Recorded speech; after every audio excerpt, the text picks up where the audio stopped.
ನಮಸ್ಕಾರ ಎಲ್ಲರಿಗೂ. ಈ ವಿಡಿಯೋನಲ್ಲಿ ಕಪಾಲಭಾತಿ ಎನ್ನುವಂತಹ ಅಭ್ಯಾಸದ ಬಗ್ಗೆ ತಿಳಿದುಕೊಳ್ಳೋದಕ್ಕೆ ಪ್ರಯತ್ನ ಮಾಡೋಣ.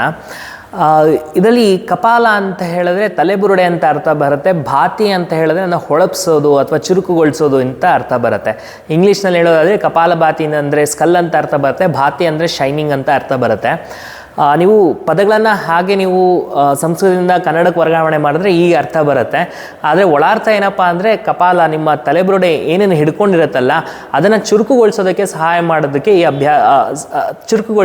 ಅಭ್ಯಾಸ ಸಹಾಯ ಮಾಡುತ್ತೆ. ಅದಕ್ಕೋಸ್ಕರ ಇದನ್ನ ಕಪಾಲಭಾತಿ ಅಂತ ಹೇಳುವಂಥದ್ದು. ಈ ಅಭ್ಯಾಸ ಅಂತ ನಾವು ಹೆಂಗೆ ಹೇಳ್ಬೋದು ಅಂದರೆ, ನಾವು ಕಳೆದ ಎರಡು ಉಸಿರಾಟದ ಅಭ್ಯಾಸ ಮಾಡಿದ್ವಲ್ಲ, ಆ ಎರಡರ ಸಮ್ಮಿಲನ ಬಂದು ಈ ಅಭ್ಯಾಸ ಅಂತ ಹೇಳ್ಬೋದು. ನಾವು ಕಳೆದ ವಾರ ಮಾಡೋದ ಅಭ್ಯಾಸದಲ್ಲಿ ನಾವು ಅನುನಾಸಿಕ ಬ್ರೀತಿಂಗ್ ಅಂತ ಅಭ್ಯಾಸ ಮಾಡಿದ್ವಿ ಕಳೆದ ವಿಡಿಯೋನಲ್ಲಿ. ಈ ಅನುನಾಸಿಕ ಬ್ರೀತಿಂಗ್ನಲ್ಲಿ ಏನು ಅಭ್ಯಾಸ ಮಾಡಿದ್ವಿ, ಬಿರುಸಾಗಿ ಉಸಿರನ್ನ ಹೊರಗಡೆ ಹಾಕೋದನ್ನು ನಾವು ಕಲ್ತ್ಕೊಂಡು ಬಂದ್ವಿ. ಅಂದರೆ ಉಸಿರನ್ನ ಬಿರುಸಾಗಿ ಹೊರಗಡೆ ಹಾಕೋದನ್ನು ಅಭ್ಯಾಸ ಮಾಡಿದ್ವಿ. ಅದಕ್ಕಿಂತ ಮುಂಚೆ ಬಂದು ನಾವು ಯೋಗಿಕ ಉಸಿರಾಟ ಮತ್ತು ಉದರ ಶ್ವಾಸ ಎಲ್ಲ ಮಾಡಿದ್ವಲ್ಲ, ಇದರಲ್ಲಿ ಏನಪ್ಪ ಅಂದರೆ ಉದರ ಶ್ವಾಸ ಮತ್ತು ಹೋದ ವಾರ ಮಾಡಿದ ಅಭ್ಯಾಸ, ಕಳೆದ ವಿಡಿಯೋಲಿ ಮಾಡಿದ ಅಭ್ಯಾಸ, ಎರಡು ಸಮ್ಮಿಲನ ಬಂದು ಕಪಾಲಭಾತಿ ಅಂತ ನಾವು ಹೇಳ್ಬೋದು. ಇಲ್ಲಿ ಉಸಿರನ್ನು ಜೋರಾಗೂ ಹೊರಗಡೆ ಹಾಕ್ತೀವಿ ಮತ್ತು ಹೊಟ್ಟೆಗೂ ಚಲನೆ ಕೊಡ್ತಾ ಇರ್ತೀವಿ. ಅಂದರೆ ಹೆಂಗಿರುತ್ತೆ ಅಂದರೆ ಉಸಿರಾಟದ ಪ್ರಕ್ರಿಯೆ ಇದರಲ್ಲಿ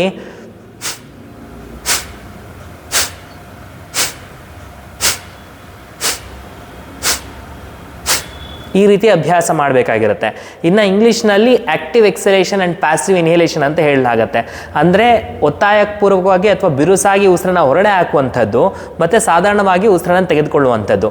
ಇಲ್ಲಿ ನೋಡಿ, ಬರೀ ಉಸಿರನ್ನ ಹೊರಗಡೆ ಹಾಕೋದ್ರ ಕಡೆ ಮಾತ್ರ ನಾವು ಒತ್ತಡವನ್ನು ಹಾಕ್ತೀವಿ ಹೊರತು ಉಸಿರು ತೊಗೊಳ್ಳೋದು ಸಾಧಾರಣವಾಗಿ ನಡೀತಾ ಇರುತ್ತೆ. ಉಸಿರನ್ನ ಹಿಂಗೆ ಎಳೆಯಬಾರ್ದು, ಎಳೆಯೋದು ಸಾಧಾರಣವಾಗಿ ನಡೆಯುತ್ತೆ. ಬರೀ ನೀವು ಉಸಿರನ್ನ ಬಿರುಸಾಗಿ ಹೊರಗಡೆ ಹಾಕಿ ಶ್ವಾಸಕೋಶ ಖಾಲಿ ಮಾಡೋದ್ರ ಕಡೆ ಮಾತ್ರ ನಿಮ್ಮ ಗಮನ ಇರಲಿ.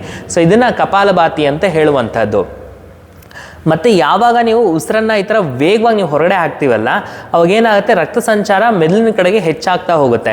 ಅವಾಗ ಯಾವಾಗ ಮೆದುಳಿಗೆ ರಕ್ತ ಸಂಚಾರ ಹೆಚ್ಚಾಗತ್ತಲ್ಲ, ಮೆದುಳಿನಿರುವಂತಹ ಕೋಶಗಳೆಲ್ಲ ಅದು ಚುರುಕುಗೊಳ್ಳೋದಕ್ಕೆ ಸಹಾಯಗೊಳ್ಳುತ್ತೆ. ಅದಕ್ಕೆ ಇನ್ನು it stimulates the brain cells ಅಂತ ಹೇಳ್ತೀವಿ. ನಿಮ್ಮ ಮೆದುಳಿನ ಇರುವಂತಹ ಎಲ್ಲ ನಮ್ಮ ಜೀವಕೋಶಗಳನ್ನು ಉತ್ತೇಜನಗೊಳಿಸೋದಕ್ಕೆ ಈ ಅಭ್ಯಾಸ ಸಹಾಯ ಮಾಡುತ್ತೆ. ಅದಕ್ಕೆ ನಮ್ಮ ಮೆದುಳಲ್ಲಿ ಏನೇನು ಕೆಲಸ ಕಾರ್ಯಗಳನ್ನ ಮೆದುಳನ್ನು ನೋಡ್ಕೊಳ್ತಾ ಇರುತ್ತಲ್ಲ, ಅಷ್ಟು ಕಾರ್ಯಗಳನ್ನು ಇನ್ನಷ್ಟು ಸಮರ್ಪಕವಾಗಿ ಮಾಡಲಿಕ್ಕೆ ಈ ಕಪಾಲಭಾತಿ ಅಭ್ಯಾಸ ಮಾಡೋದನ್ನ ಸಹಾಯ ಮಾಡುತ್ತೆ. ಮತ್ತು ಇದರಲ್ಲಿ ನಾನು ಹೇಳಿದ್ರೆ ಇದು ಬಹಳ ಮುಖ್ಯ.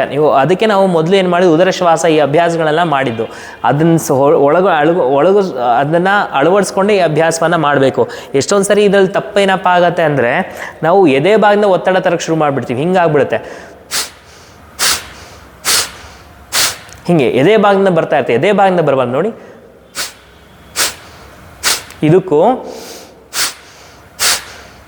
ಇದಕ್ಕೂ ವ್ಯತ್ಯಾಸ ಇದೆ.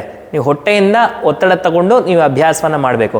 ಮತ್ತು ಇನ್ನೂ ಕೆಲವೊಂದು ಸರಿ ಏನಾಗೋಗ್ಬಿಡುತ್ತೆ, ಮುಖದ ಸ್ನಾಯುಗಳನ್ನು ಮೂಗಿಂದ ನಾವು ಒತ್ತಡವನ್ನು ತಗೊಳ್ತಾ ಇದ್ವಿ. ಹಿಂಗೆ ಮಾಡ್ತಾ ಇದ್ವಿ. ಮೂಗನ್ನು ಸಹ ನೀವು ಒತ್ತಡ ತಗೊಳ್ಳೋದನ್ನು ಕಡಿಮೆ ಮಾಡಿ, ಮತ್ತು ಮೂಗನ್ನು ಅಥವಾ ನಿಮ್ಮ ಮುಖದ ಸ್ನಾಯುಗಳನ್ನು ಬಿಗಿಗೊಳಿಸೋದನ್ನು ಕಡಿಮೆ ಮಾಡಬೇಕು.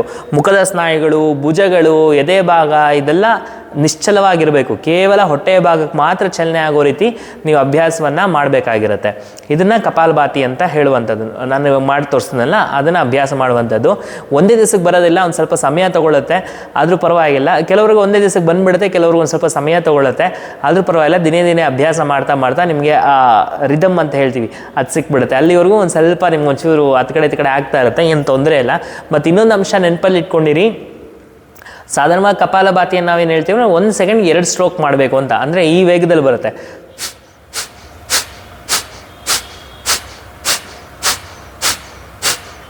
ಹಿಂಗೆ ಮಾಡ್ತಾ ಹೋಗಬೇಕಾಗಿರುತ್ತೆ.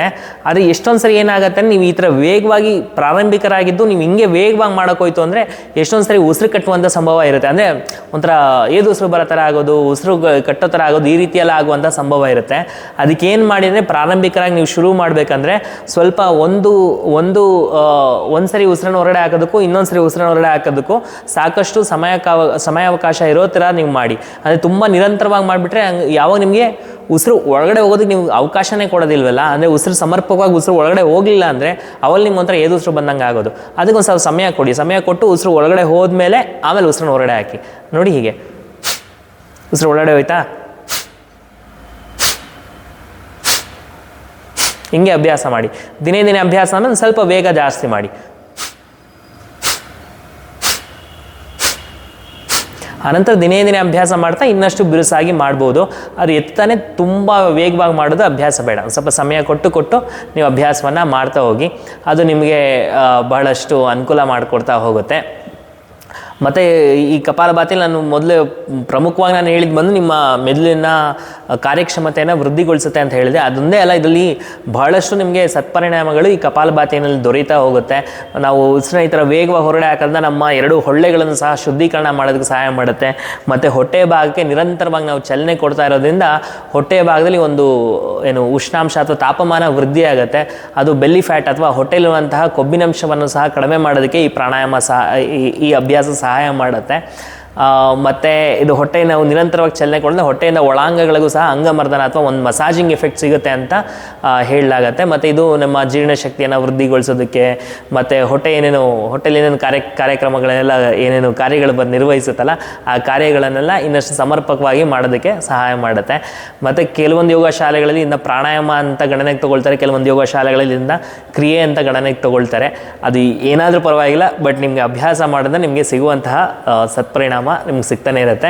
ದಿನೇ ದಿನೇ ಅಭ್ಯಾಸ ಮಾಡ್ತಾ ಇರಿ. ದಿನೇ ದಿನೇ ಅಭ್ಯಾಸ ಮಾಡ್ತಾ ನಿಮಗೆ ಇದರ ಒಂದು ನಿಖರತೆ ಸಿಗ್ತಾ ಹೋಗುತ್ತೆ. ಇವಾಗ ಎಷ್ಟಾಗುತ್ತೋ ಅಷ್ಟು ನೀವು ಅಭ್ಯಾಸವನ್ನು ಪ್ರಾರಂಭ ಮಾಡ್ತಾ ಹೋಗಿ. ಮತ್ತು ಈ ಕಪಾಲಭಾತಿ ಅಭ್ಯಾಸದಲ್ಲಿ ನಿಮ್ಗೆ ಏನೇ ಸಂದೇಹಗಳಿದ್ರೂ ದಯವಿಟ್ಟು ನೀವು ಕಮೆಂಟ್ ಬಾಕ್ಸ್ನಲ್ಲಿ ಹಾಕಿ. ನನ್ನ ಯೋಗ್ಯತೆಗೆ ಅನುಗುಣವಾಗಿ ನಿಮಗೆ ಉತ್ತರಿಸೋದಕ್ಕೆ ನಾನು ಪ್ರಯತ್ನ ಮಾಡ್ತೇನೆ. ಮತ್ತು ಈ ವಿಡಿಯೋ ಹಾಕಿರುವಂಥ ಈ ಕಪಾಲಭಾತಿ ವಿಡಿಯೋ ಏನಾದ್ರು ಇನ್ನೊಂದಷ್ಟು ಜನಕ್ಕೆ ಉಪಯೋಗ ಆಗುತ್ತೆ ಅಂತ ನಿಮ್ಗೆ ಅನಿಸಿದ್ರೆ ದಯವಿಟ್ಟು ಶೇರ್ ಮಾಡಿ. ಅವ್ರಿಗೂ ಸಹ ಈ ಕಪಾಲಭಾತಿ ಅಭ್ಯಾಸವನ್ನು ಮಾಡಿ ಆ ಸತ್ಪರಿಣಾಮಗಳನ್ನು ತೆಗೆದುಕೊಳ್ಳೋದಕ್ಕೆ ಅನುಕೂಲ ಆಗಲಿ. ಮತ್ತು ನಾವು ಹಾಕುವಂಥ ವಿಡಿಯೋಗಳ ಮಾಹಿತಿ ನಿಮಗೆ ತ್ವರಿತವಾಗಿ ದೊರೆಯಲು ನಮ್ಮ ಯೋಗವಂತ ಯೂಟ್ಯೂಬ್ ಚಾನಲ್ನ ಸಬ್ಸ್ಕ್ರೈಬ್ ಮಾಡಿಕೊಳ್ಳಿ. ಮುಂದಿನ ವಿಡಿಯೋನಲ್ಲಿ ಮತ್ತೆ ಭೇಟಿ ಮಾಡೋಣ. ಧನ್ಯವಾದಗಳು.